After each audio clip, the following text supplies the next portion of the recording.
Hola, un rápido anexo o postdata de lo que comentaba yo ayer, y esto es para que no se caiga en el tintero y dar este tema por cerrado y ya pasar a lo que sigue. Todavía estoy terminando lo del video de Ratzinger y luego todavía estará después de eso intentar cerrar ya con nuestro buen amigo y rival o adversario más bien.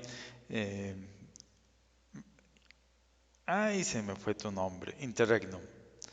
Bueno, un par de asuntos que se quedaron sobre lo de ayer de esta refutación a este camarada conciliar. Ah, el primer asunto es que hay que analizar un poco más en lo que está detrás de ese sentido de la negación de lo que es evidente. Ahora bien, cuando una persona niega algo, en este sentido, en el que estamos discutiendo ahora, eh, son básicamente dos causas. Uno es la ignorancia y la otra es la terquedad, la contumacia. Y vamos para allá un poquito. El primer asunto es que hay que decirlo, es que los axiomas no son demostrables. Los axiomas en la lógica no son demostrables. ¿Qué quiero decir con que no son demostrables? Que para poderlos demostrar los axiomas de la lógica se necesitaría recurrir a la lógica misma. Entonces, eso sería un asunto circular y al ser circular, pues es inválido. Entonces, los axiomas no pueden ser demostrados dentro de las leyes de la lógica. ¿Por qué? Porque se volverían circulares. Pero aquí llegamos a otro punto, y este es el punto importante. Aunque no los podamos demostrar, sabemos que los axiomas de la lógica son ciertos. Ahora bien, hago un paréntesis aquí. Dios cuando nos crea, y sobre todo cuando caemos, Él nos dota de un sentido de la moral, que le llamamos conciencia. De tal manera que aunque nosotros somos libres de hacer el mal, hay no puedo llamarle vocecita, sino que hay una incomodidad en la persona, hay un algo que le hace saber a la persona que eso que hizo está mal. Normalmente se le conoce como la voz de la conciencia. No quiere decir que tenga una voz y sea explícita y de razonamientos demostrables o enunciables. Simplemente algo nos dice que eso que hicimos está mal y se convierte en una carga para el alma o para la psique de la persona. Y eso es lo que la persona, cuando decide volverse mala, mata. De algún modo asesina o silencia o sí, asesina a la conciencia. Ahora bien, Dios nos dio dos cosas. Uno, que es la inteligencia, que la función de la inteligencia es encontrar la verdad. Y por otro lado nos dio la voluntad, que la función de la voluntad es apegarse a las bondades o rechazar lo malo. Entonces, una está destinada a la verdad y la otra está destinada a los afectos o apegos. Entonces, en el campo de la lógica tenemos un algo equivalente a lo que es la conciencia. Vamos a llamarle de algún modo el soplo divino de la racionalidad. Entonces, los axiomas como el de la ley de la no contradicción son en la persona humana el equivalente eso y otros axiomas de la lógica son el equivalente a la ley natural inscrita por Dios en el corazón de la persona y cumple un papel análogo. Ese soplo de racionalidad, por llamarlo de algún modo, es el equivalente de la conciencia en la lógica. Ahora bien, dado que esto es una capacidad innata en la persona, es decir, no puedo demostrar un axioma de la lógica, pero instintivamente, llamémoslo así, sé cuando algo es ilógico, es contradictorio. ¿Por qué? Porque esa es una capacidad innata que Dios puso en la persona. Entonces, así como cuando yo hago algo malo, de algún modo sé que estoy atentando contra lo que Dios quiere que haga, cuando me aferro a un error, estoy atentando contra la verdad, que es Dios mismo. Entonces, por eso es que la maldad de las cosas ilógicas supera por mucho la ignorancia. ¿Por qué? Porque de la ignorancia no tengo culpa, es parte de la condición humana. El que yo sea ignorante es parte de la condición humana que quedó después de Adán. Si yo por negligencia no salgo de la ignorancia, es decir, me prefiero en la ignorancia, es otro asunto. Pero no es un pecado en sí mismo el ser ignorante. En cambio, sí es un pecado en sí mismo rechazar la lógica. Y por ahí nos dijo nuestro Señor Jesucristo acerca de los pecados que no se perdonan porque son contra el Espíritu Santo, es decir, son contra la lógica. ¿Por qué? Porque Dios nos ilumina en todo momento con la gracia actual, bueno, no en todo momento, sino que en muchas ocasiones, porque llega un momento en el que Dios, por llamarlo de algún modo, se cansa o se aburre de nosotros, tenemos la gracia actual para salir del error y llegar a la verdad. Pero si yo me quiero aferrar al error, estoy actuando contra el Espíritu Santo que ilumina directamente eso. Entonces, el hacer algo ilógico en este sentido en el que lo estamos hablando, pues finalmente es una forma de pecado que me lleva a la herejía. Y ahí estoy pecando contra el primer mandamiento. Ok. Siguiente asunto. Entonces, de la gravedad del no querer salir del error, es que tiene una malicia incorporada. Porque no deseo yo salir del error por no complicarme la vida o salir de mi zona de confort o mi soberbia o lo que ustedes quieran. Segundo asunto. Ya quedamos que el Concilio Vaticano era malo. Lo que no dijimos es qué tan malo.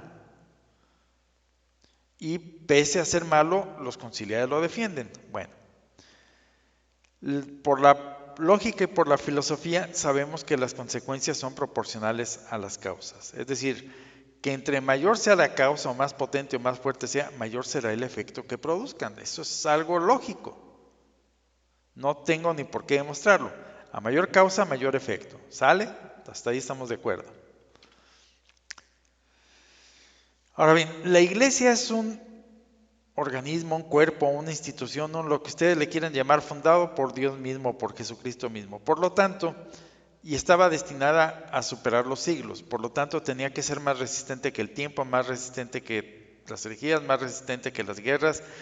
Y a través de los siglos le tiramos a la iglesia con todo, es decir, le tiramos piedras con ondas, le tiramos flechas con arcos, le tiramos con ballesta, con catapulta, con balas calibre 22, pasamos a los morteros, pasamos a los cañones de largo alcance, le tiramos misiles, hasta que en el siglo XX descubrimos la fuerza de la bomba atómica.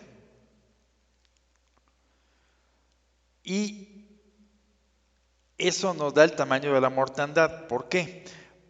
Porque si lo más sólido que había en este mundo era la iglesia, y al decir de nuestro buen amigo Petros, el Concilio Vaticano II le partió la madre, entonces, ¿qué grado de maldad o de fuerza tiene ese así llamado Concilio Vaticano II para que le haya partido la madre, por llamarlo de algún modo y según las palabras de él, a lo que era lo más sólido que había resistido 20 siglos sin que nadie, por llamarlo de algún modo, le hiciera nada?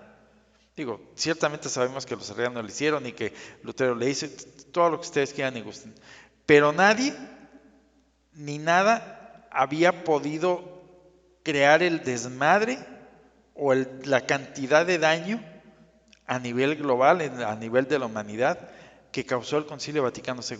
Entonces, ¿qué grado de maldad tiene como para que pese a eso, mi estimado Petros, tú sigas trinchemente aferrándote a él?